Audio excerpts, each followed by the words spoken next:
All right, good evening. How's everybody been doing this week? Everybody said good, but you can't hear them in the camera. Tonight, we're going to be discussing a topic that could seem a little controversial, but I do want to preface before I start that this presentation is not in order to convince, convert, or to change your views on the topic of the situation or your theological theories, but instead it is to provoke critical thinking. Because oftentimes we take our views, especially ones like the one we're going to talk about today, we take them for granted because sometimes they go unchallenged within our circles. So today I entitled this lesson, In the Beginning, Creationism. And it says Old Earth, Young Earth, but today we're going to focus mainly on Old Earth creationism and the views that they hold. Now, much has been said about the beginning of time and space, and much has been said on the view of creation, but there's two distinct views of creationism that exist out there. There's the young earth view, which holds that the earth and the universe are 6,000 to 10,000 years old. And then there's the old earth creationists that believe that the earth is older, billions of years. 4.5 billion to be exact for the world, the earth, and 13.7 approximately for the universe. What they do have in common is they believe that God created. Now the difference of views is how they're created. And there's different types of views of old earth creationism. One view that I think I've talked about with people who question is there's a view called the gap theory, which is the view that there is a gap of time in between Genesis chapter 1 verse 1 and Genesis chapter 1 verse 2. In between when God created the heavens and the earth and when God began to do his work with the earth. So there's that view. But the view we're going to be talking about today is different. What we're going to be talking about today, even though young earth is typically the view that's held within evangelical circles, and they base that on the creation account in Genesis chapter 1, we're going to consider another view, probably the most popular old earth creationism view. So one of the things, what you don't typically link in your mind when you think of creationism, the two terms that you don't really put together are that of creationism and the Big Bang Theory. Now, some people actually grow hostile at the mere mention of this scientific theory, and some believe that it is in absolute opposition to creationism. But what is the Big Bang Theory? If we're going to talk about this issue, we have to understand what it is. First, I want to note that the name or the term Big Bang creates misunderstanding. It's a misleading name for the theory. You may have heard the theory explained like this by other people who may not be scientifically inclined, that there was nothing and then boom, there was everything. And then it happened just like that. But this understanding of what the Big Bang is, that understanding is in error. The Big Bang Theory is a scientific theory that suggests that the universe began at a single, small, hot, dense state. And it began to be compounded by unstable energy, which caused the universe to expand. the universe began to expand, and it expanded until it cooled down, allowing for atoms and matter to then be formed, which gives us our planet, our solar systems, and the ability for life to exist within the universe. The universe did not explode. This is a statement that implies some random, chaotic origin, but instead, the universe expanded rapidly and yet evenly in its space, which space didn't exist until the universe expanded, but it expanded rapidly and yet evenly. Now, the Big Bang Theory, because I want to, when I say Big Bang, oftentimes our minds jump to other theories that kind of fall in line with what we think people who believe in Big Bang Theory believe in. The Big Bang Theory is cosmological in nature and not anthropological. So what that means is that you can hold to the Big Bang Theory and not be tied to evolutionary theory. People assume that if you hold to the Big Bang that you hold to Darwin's theory of evolution, but they're completely two different things. Anthropology is the study of man, and it studies life forms and their beginnings. And the Big Bang is cosmology, which is the study of the universe and its origins. So it doesn't automatically tie somebody to evolution to believe in the Big Bang Theory. Now, I made a statement that the name Big Bang Theory was misleading. And you may wonder, then why did they name it that? I forgot to slip the slide. There is what the Big Bang Theory is. But why did they call it the Big Bang Theory?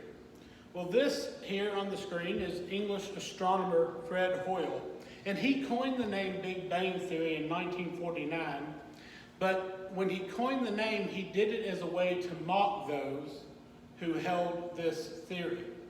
And the reason he did that is because Fred Hoyle and many other people in the scientific community at the time held to what is called the steady state theory. The steady state theory states that the universe is both infinite and eternal. So the universe has always existed. There was no starting point, there was no beginning to it, and this is in opposition, it is in contrast of what the Big Bang Theory says or teaches, or what that theory holds. And the Big Bang Theory, which was not its name at the time, traces back to the 1920s when Belgian priest, cosmologist, and astronomer George Lemaître began to suggest that the universe originated at a single state from a single primordial atom and is expanding. So he suggested that the universe was growing and expanding. And we know that to be true now, that the universe is continually expanding. We can see that through our modern technology and our satellites, that things are growing apart. And in the late 1920s, yes, a Christian came up with the theory, one of the first, of what is now known as the Big Bang. But the Big Bang Theory began to be recognized as the standard theory when in 1964, by accident, the cosmic microwave background radiation, CMBR, was discovered by two radio astronomers that worked for the Bell Telephone Laboratories. They were searching for radio waves, and what they found was static that was brought on by radiation that was in space. And at first they thought it was an anomaly. But when they began to aim this longhorn antenna to different parts of space, they realized that no matter where they pointed it, they came up with the same static from the radiation was caused by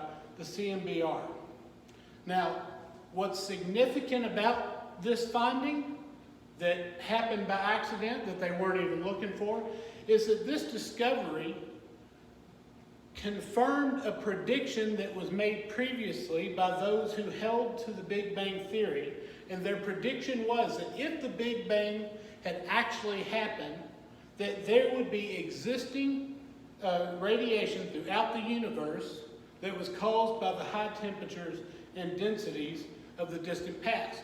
Now, I was told by somebody during an interview on this subject that a theory must have a hypothesis, and that hypothesis either has to be proven or advanced. This is a good example of that. They had a hypothesis, a theory of what would be, and it came out that it was true, that they were able to find that radiation in space that was left over from the high temperatures and densities of the past whenever the original expansion of the universe occurred. Okay? So we have to ask the question, is the Big Bang Theory in opposition to creationism? Is it biblical? And is it compatible with Genesis chapter 1? First, before digging into Genesis chapter 1, I want to look at some other passages throughout Scripture, because there are other passages in Scripture that talk about creationism. And there's one phrase that you will continually find in these passages that talk about creationism, and that phrase is stretched out or stretches out the heavens of the earth. It occurs 17 times in the Old Testament, every time talking about creation. The Hebrew word for stretched out means natah, which translates to stretched out, spread out, or extended. In a few of these verses that I want to look at, Isaiah 42, verse 5 says, "Thus says God the Lord, who created the heavens and stretched them out." He created the heavens and stretched them out. So for those who say that that term stretched out just means that he created, this says that God did both. He not only created the heavens, but he stretched them out. He expanded them. He extended the heavens. It's what we see today, that the universe is still expanding. Isaiah 40:22 says that it is he who sits above the circle of the earth, and its inhabitants are like grasshoppers, who stretches out the heavens like a curtain and spreads them out like a tent to dwell in. I mentioned earlier that the universe had to expand from its original point based on this theory in order that it would cool down and that matter could exist, thus life could thrive. Jeremiah 10, verse 12 says, "It is he who made the earth by his power, who established the world by his wisdom, and by his understanding he stretched out the heavens." In Psalm 104, this will be very familiar to you. "Bless the Lord, O my soul. O Lord my God, you are very great. You are clothed with splendor and majesty, covering yourself with light as with a cloak, stretching out the heavens like a tent curtain." And then Zechariah 12, verse 1. "Thus declares the Lord, who stretches out the heavens, lays the foundations of the earth, and forms the spirit of man within him."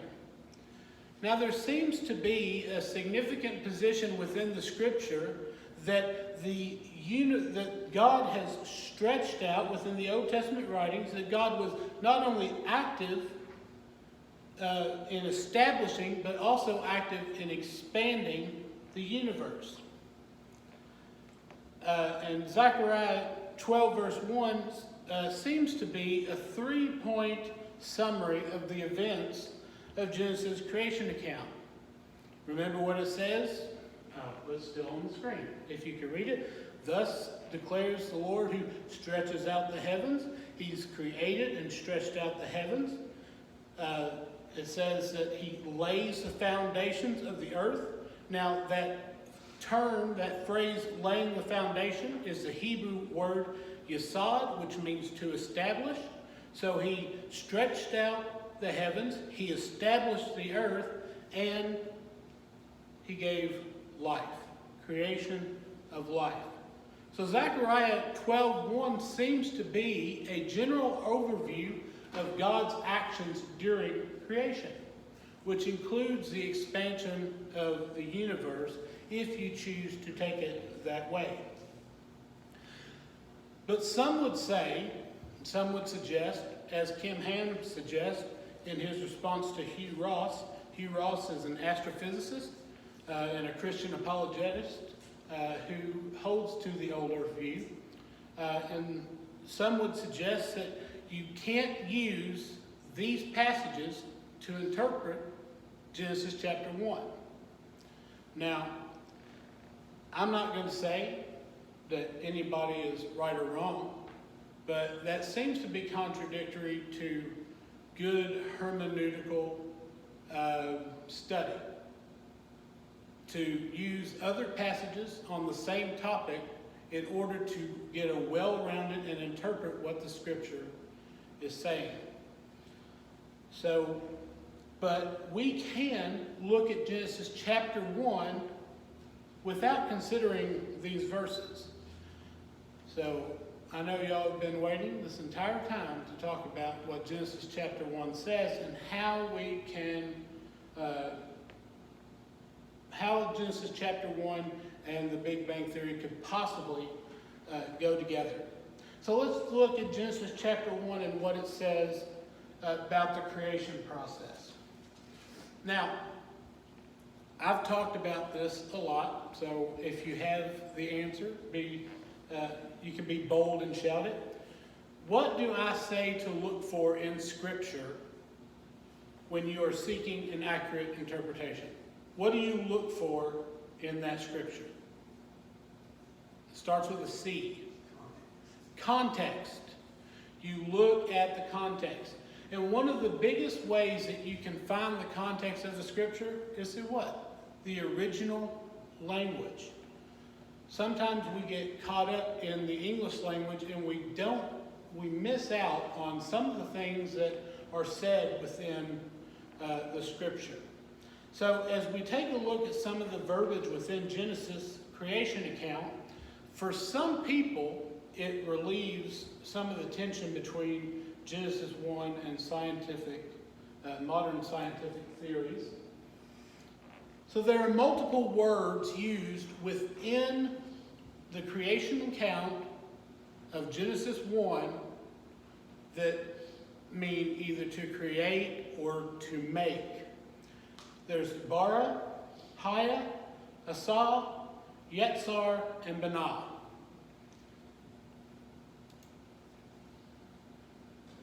The Hebrew word bara means to create and to create an original entity. So this means to create something from nothing. That's what we hold the view of creation is creation is something from nothing.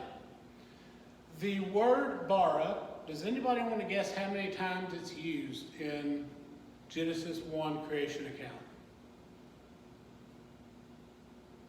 3 times. 3 times does the word bara, which means to create and make something from nothing, an original entity, 3 times is it used. It's used first in Genesis chapter 1, verse 1, when God says he created the heavens and the earth. It's used a second time concerning the creation of sea life and winged bird in Genesis chapter 1, verse 21. And then finally, the account of the creation of man, of human life in Genesis chapter 1, verse 27. All other mentions of creation use one of the other Hebrew words that I showed you, which mean to make or to fashion. The important distinction between all those other words and bara is that besides bara, All the other words imply that there was existing substance for creation. So, for instance, in Genesis chapter 1, verses 11 through 12, God said, "Let there be vegetation." There is no Hebrew word to play in the place of "let." So the translation is this: God said, "Let the earth," and then the Hebrew word "dashah," which means to be green or to sprout or to grow. So God commanded the earth. God said the earth should be green, should sprout, or should grow. Now, we can look at that, and most people do, and they look at that and they say, well, God said let there be plant life, and then it just sprung up right then as soon as he said it. The problem is that Genesis chapter 1 is written, most scholars and literary people believe that it's written in more of a poetic format of Hebrew language. But if you look in chapter 2 of Genesis, and Josh, you brought this up once about why Genesis 2 talks about how Adam and Eve were created if it had already been established that they were created. Genesis chapter 2 goes into more detail about the creation process. So, chapter 2, verses 5 through 7 add to this point of creation with the vegetation. And it tells us in Genesis 2, 5 through 7, somebody should be following along, you never know if I'm making something up, that nothing grew because there was no rain and there was no man to cultivate. So no rain and nothing to cultivate, so none of that vegetation grew. So what did God do? It says that he provided a mist to come up from the earth over the land in order to provide water for the vegetation. And then it says that God himself planted the garden in which he was to put man in to live. So God watered, and then he planted the Garden of Eden. God went through a natural process. This indicates that the plant life came via natural process, just as God had intended it. So it wasn't just let there be vegetation and then miraculously it just sprouted up from the ground. The vegetation needed water, God provided water. The land needed to be cultivated, God planted the garden. Also, in Genesis chapter 1, verse 16, it says that God saw the two great lights to govern the day and the night, and then the stars. Asa means to manufacture, administer, or acquire. This implies that the sun and the moon and the stars existed in some form before this point of creation. One thing I would say to this is that when God created the heavens, it could be implied that God created the heavens and all that was in it. Because if you look, if this is true, that God didn't bara the sun, the moon, and the stars, but God did bara, he did create from original entity, nothing to something, the universe, the heavens. Nowhere in Scripture does it address when God created the other planets, galaxies, the Milky Way, black holes. So to hold that these, the sun and the moon and the stars had existed in some form at the creation of the heavens would account for what else is in our solar system that the Scripture does not account for. So, did this complicated universe in its beginning, perhaps the Big Bang, come about by happenstance? Many people say that it was just a random and chaotic thing. I mentioned that it was rapid and yet it was even. But was it random? It seems unlikely due to the fine-tuned existence of the universe. Theoretical physicists have demonstrated that all other cosmic models, apart from the Big Bang, would either produce an unstable universe or demand conditions contradicted by well-established observation. Now, that means that every model that they are able to test falls short.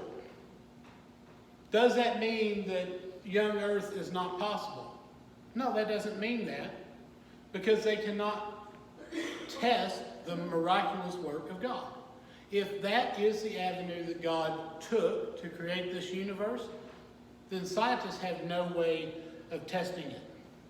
But based on what they can test, the Big Bang Theory is the only theory that could produce a universe, a solar system that can produce life. Now, the theoretical and observational evidence for a transcendent cosmic origin, such as the Big Bang, coincides with biblical descriptions in two ways. So the Big Bang coincides with the scripture in two ways. One, the Bible claims that there is a beginning of the universe, and the Big Bang gives a beginning of the universe. The reason why Fred Hoyle and other steady-state theory supporters did not like the Big Bang is because they thought what? They thought the universe was infinite and eternal. They didn't give way for the fact that the universe could have a starting point. But the Big Bang does give a beginning to our universe and to our earth. Second is that God transcends the universe. Thus, God exists beyond the universe. So if God is eternal and the universe is not, just as the Big Bang Theory would say, that means that God exists outside of the universe. It's also impossible to scientifically determine the origin of the original energy force that produced our universe. Thus, it is not out of the way to believe that God orchestrated the energy that gave us the Big Bang. But however God created or designed our universe and the life within it, we know that the creation was created through Christ. Colossians 1:16 says that by him all things were created, both in heaven and on earth, visible and invisible, whether thrones or dominions or rulers or authorities, all things have been created through him and for him. And this means that the creation is provided for Christologically and exists as a meshwork for dynamic life. J.B. Stump, who's the author of a book called Science and Christianity, says that a Christocentric understanding of creation, so a Christian viewpoint of creation, necessitates, it must have a unified perspective of theological and scientific conclusions to provide us with a more holistic and accurate understanding of God's creation. Psalms 19, verse 1 says, "The heavens tell of the glory of God, and their expanses declare of the work of his hands." We can see Christ in all aspects of creation, despite the avenue or process of which God chose to take his divine providence. We have what is called a dual revelation.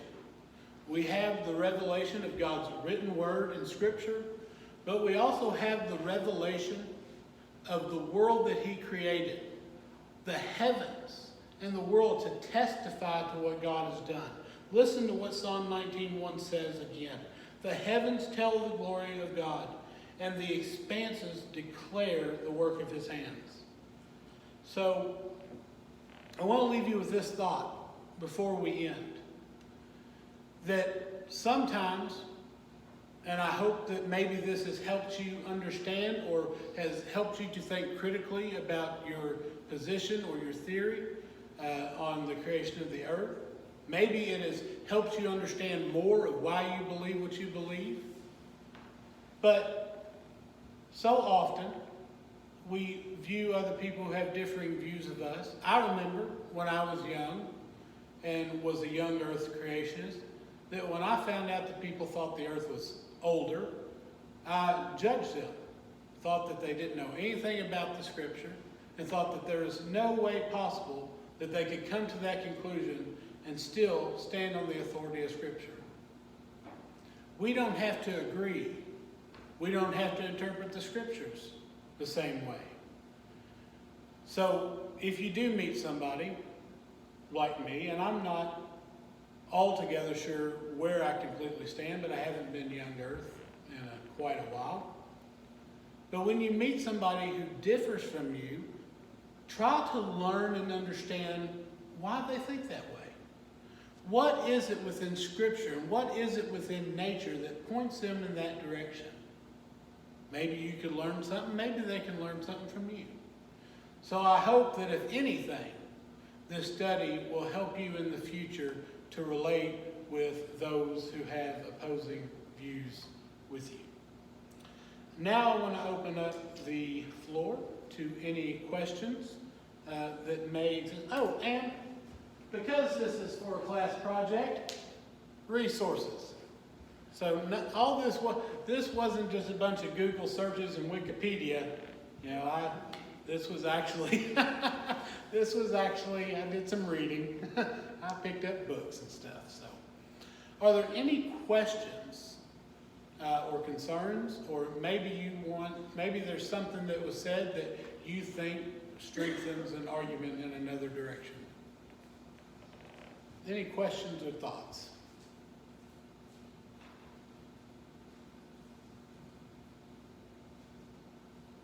This was the part I was most afraid of. Anything. All right. Rest, speak now, or forever hold your peace. I'm turning off the camera.